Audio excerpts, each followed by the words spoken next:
On today's episode of Go Angling, I'm with Connor Kleist in west central Minnesota, chasing midsummer panfish.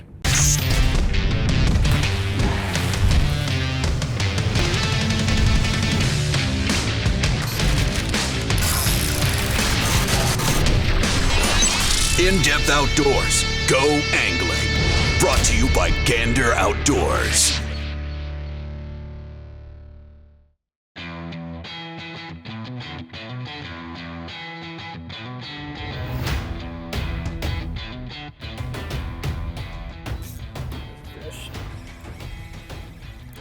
What we got here feels like a crappie. No, it isn't. Little walleye. Green water. He tastes good. Wrong species, but I'll take him. Back you go, buddy.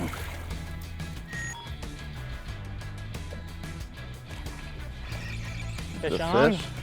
Right kind. Nice. Wow, did he ever eat that?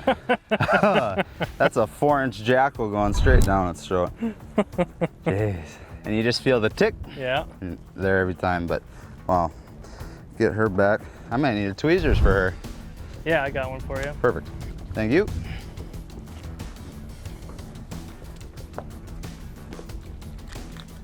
Perfect. Get her back.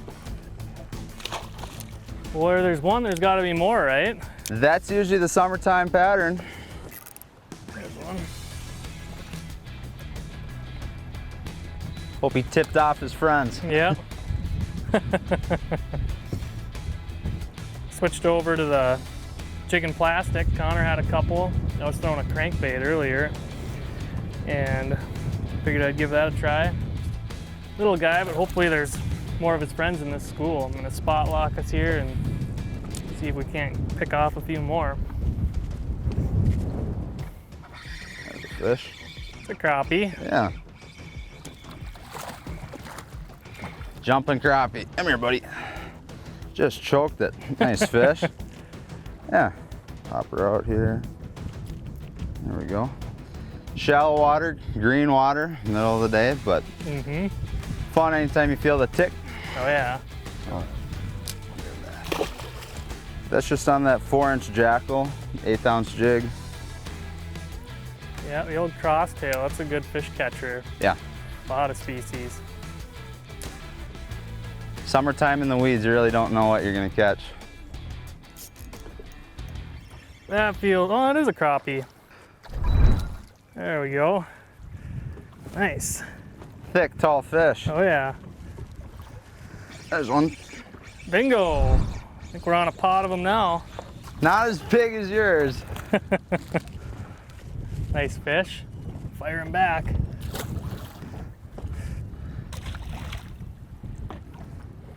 Yeah, I started drifting in on that weed edge a little bit. Yep. And I saw a whole pot of them right in tight, right on the edge of the weeds. So hopefully we'll be able to pick a few more off here. Hit the spot lock and Yep. go to work.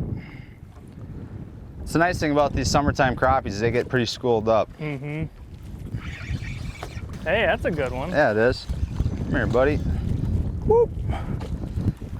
They kind of get that pale tinge to them too in the summer. Pop her off here. There she goes. Yeah. A nice crappie. Man, they're tall. Nice fish. Get her back. See you, bye. So here's what I'm using.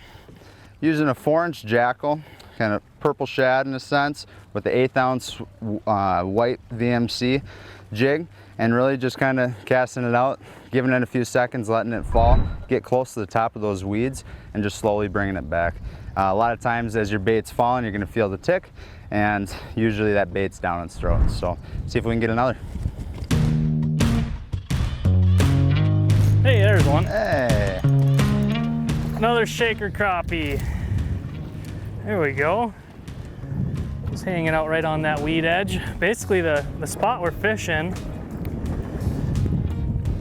is just a really, really steep weed break. So we're sitting right in about 12 feet. The weeds are just kind of like a wall, clear out to like 10 feet, and then there's just no weeds. It just stops very, very abruptly, and those fish are all hanging out within the first 5 feet of that weed edge on either side of it, on the clean side, or they're hanging out actually in the weeds.